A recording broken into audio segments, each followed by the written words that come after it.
নাতিপুতি হইল সবচাইতে শখের জিনিস। আমার মায়ে হের নাতির লাগিয়া শখ করে চুরি বানাইছে, আর হেই চুরি এখন নাতে পড়াই দিতে আছে। শখের তোলা ৮০ টাকা। নাতি হোক আর নাতনি হোক, হের ইচ্ছা আসছিল যে হে স্বর্ণের চুরি দেবে, তো সেই অনুযায়ী হে স্বর্ণের চুরি লই আইছে। আসসালামু আলাইকুম বন্ধু ও বান্ধবীগণ, আপনারা সকলটি কেমন আছেন? আশা করি ভালোই আছেন।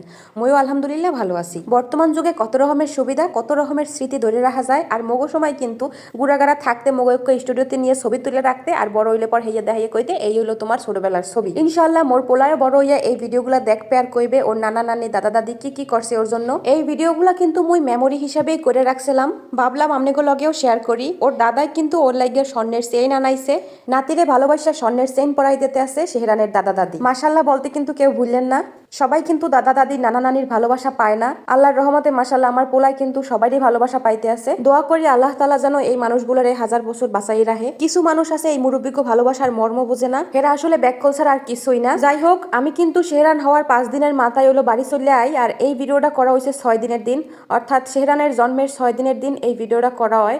সবাই ওরে নিজ নিজ হাতে উপহার পরাই দেয়। আমার এই ছোট্ট পাখিটারে দেখে কেউ মাশাল্লাহ বলতে ভুলবেন না, কিন্তু অনেকেই জানে না ছোট বাবুদের দেখলে কিন্তু মাশাল্লাহ বলতে হয়। মানুষের জীবনে অনেক অনেক খারাপ সময় আয়, কিন্তু একটা মেয়ের জীবনের সব থেকে খারাপ সময় হইল গিয়া তার প্রেগনেন্সির সময়টা।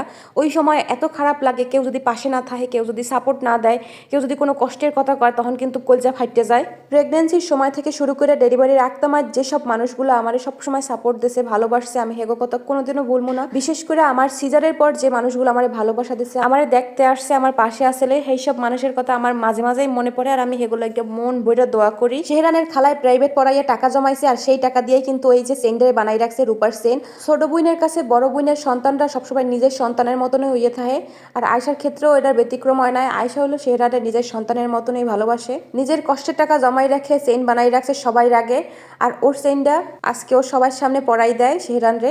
এই উপহারের কোনো মূল্য হয় না, এই উপহারের কোনো দাম হয় না, কারণ এগুলো অমূল্য সম্পদ, অমূল্য ভালোবাসা। সেহরানের মামায় সেহরানের খাতা আর কলম দেয়, আর সেই খাতায় সেহরানের দাদাভাই সেহরানের নামগুলা লিখতে থাকে একের পর এক। ওর হাতে কলম ধরাই দিয়ে তারপর নামগুলা লেখে, অর্থাৎ ওর যে নামগুলা রাখা হয়েছে এক একজন এক এক নাম রাখছে, সেই নামগুলাই সেহরানের দাদায় সেহরানের হাতে ধরাইয়া খাতায় লেখাই দেয়। হাতে খড়িও বলতে পারেন। আমিও সবসময় চাইছি যেন সেহরানের দাদার হাতে সেহরানের হাতে খড়ি হয়। হে রাত ধরে যেন সেহরান প্রথম লেখালেখি শুরু করে। সেহরানের নানু, দাদা, মামা, বাবা এরা যে নামগুলা রাখছে সবগুলাই সেহরানের দাদায় ওর হাতে ধরে লেখাই দেয় খাতার মধ্যে। আর এই সুন্দর মুহূর্তগুলাই ক্যামেরাবন্দি করতে আসলাম আমি চেয়ারে বসে বসে। আমার শ্বশুরের জন্য সবাই দোয়া করবেন, হে রাত ধরে যেন আমার ছেলে স্কুলে যাইতে পারে। কিছু কিছু ভালোবাসার কিন্তু কোনো মাপকাঠি হয় না। জীবনে চলার পথে খারাপ সময় ভালো সময় দুইটাই থাকবে, কিন্তু খারাপ সময় যে মানুষগুলোর পাশে পাওয়া যায় একো কথা হারা জীবনেই মনে থাকে।